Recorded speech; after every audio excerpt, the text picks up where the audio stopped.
آقا روز پنجم، روز آخر این برداری. گیریمور نازنینمون 5 روز ما رو تحمل که آقا محمد رضا زحمت کشید. عزیز دل من انشالله که کار بیاد بیرون بهتره که دیگه انشالله که خوشتون بیاد. آها الان درست شد. اینطوری حالشو در آقا پوریا سلام، خیلی مخلصم. در کنار آقای مهدی وکیلی مدیریت قفسه بندی وکیلی هستیم. یه 5-6 روز اذیتتون کردیم، اسپانسر این کارمونه. امیدوارم وقتی کارو میبینین حال کنین و گفتم که باعث و بانی این کلیپ رو بهتون معرفی کنم. آقا مهدی در رابطه با مجموعتون یکم صحبت می‌کنید در رابطه با قفسه بندی؟ آقا لطف دارید شما. حالا مجموعه ما کارمون که همین پخش قفسه است، به کل کشور چند سال داریم حرفه‌ای این کار رو انجام میدیم.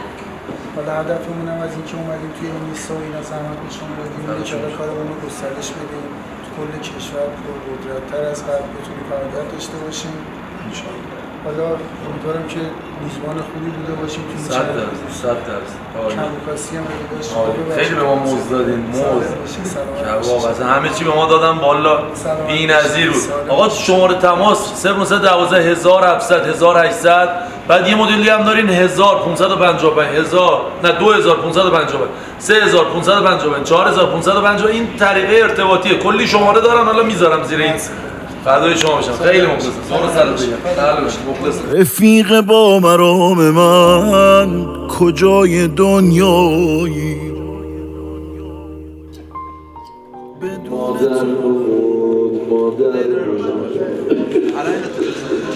داداش چی میگه یارو مرد بود؟ مال چه شب تا به سحر بیدار بود مادر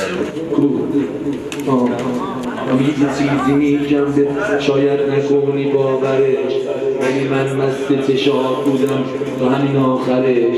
مهدی تو اینو ببین، سازمان هواشناسی طی بیانیه اعلام کرد یکم هوای هم دیگه رو بیشتر داشته باشه. آقا من اینه برعکس گذاشته اسم من الان نافته یکم دیت بده من بابا سن آبنده سیم کارت عرض سلام و ادب و احترام دارم. بعدی اول خواستم تشکر کنم از قفسه بندی وکیلی که ما رو در این راه واقعا همراهی کرد.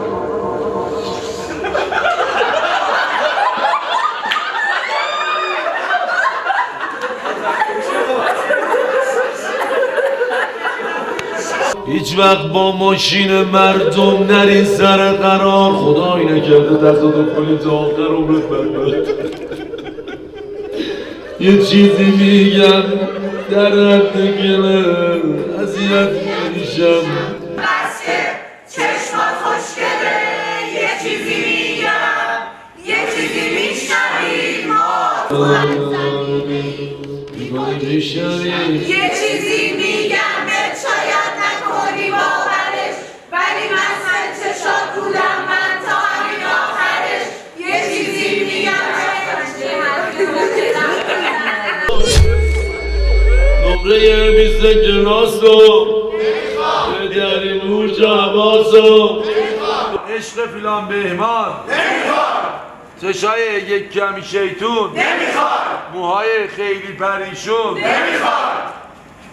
موهای یک کمی شیطون چشمی تندر رندون چی گفتم خودم نفهمیدم همتون گرم که دارین میگین ماری کلا ادامه بدین چشای یک کمی شیطون موهای خیلی پریشون عشق مهدی عشق مظلوم چرا این مراسم اینطوری شد اینجا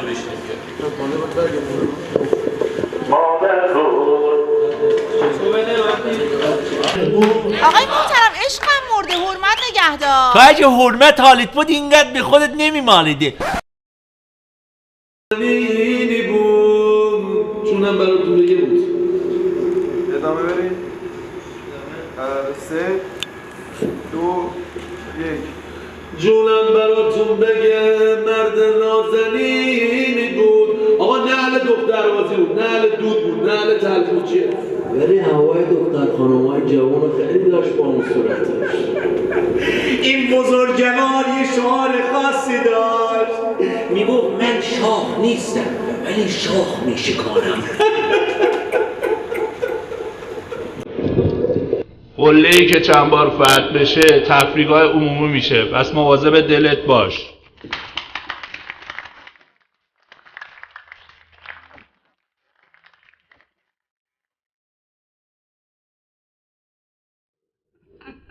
خدا بیامرز تپه نریده تو هیچ گله‌ای نذاش بمونه. 20 دقیقه بعد از اینکه خاکت میکنن سر سفره به فکر اینن که نوشابه زرد بخورن یا مشکی، پس به خاطر حرف مردم زندگی نکن. از گیرو لا لا لا لا لا لا لا لا چه غمگیر موهای خفه شو بابا، من تا همه مراسم‌ها دوغ میخورم. مراسم خزم یا کنسرت؟ پولم رو میخوام برم. پوله ما پولشو بریز دیگه چقدرش مونده؟ حالیت میکنم. اصغر مهدی مسعود برسه. خدا برسه به دادت، خدا برسه به دادت. دار صندلی سالک بود. ببین چند تا سالک.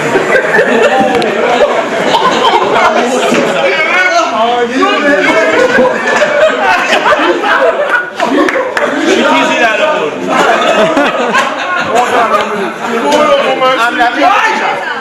موزه برای سالار رفتن؟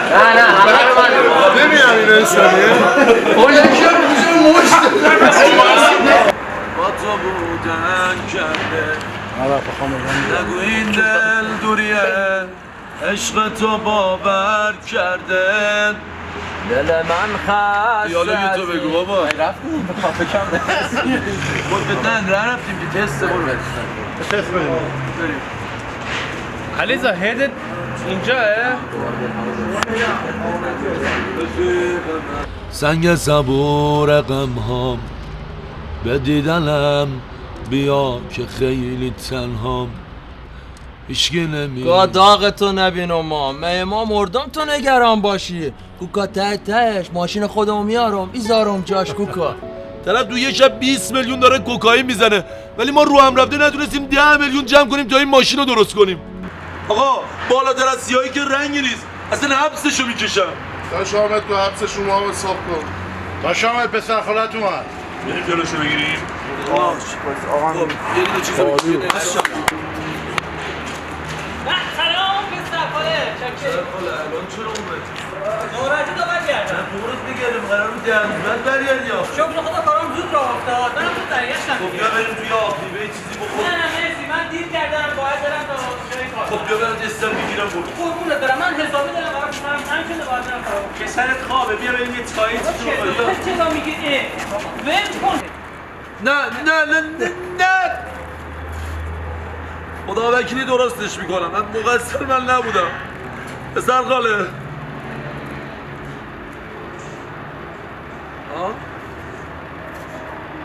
اوکی ردیفه ها. پسر خاله معلومه حسابی خسته ایام. برو یه استراحت کن. برگردم میخوام مسئولیت اینجا رو بهت بدم.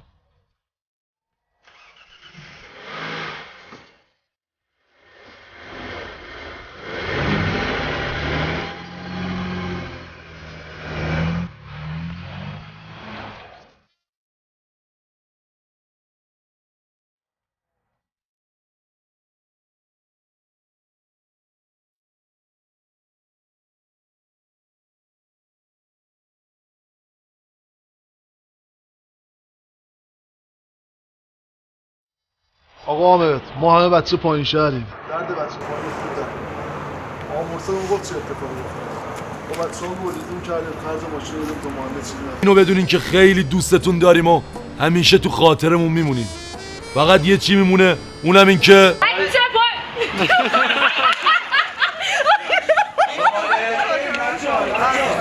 نگفتم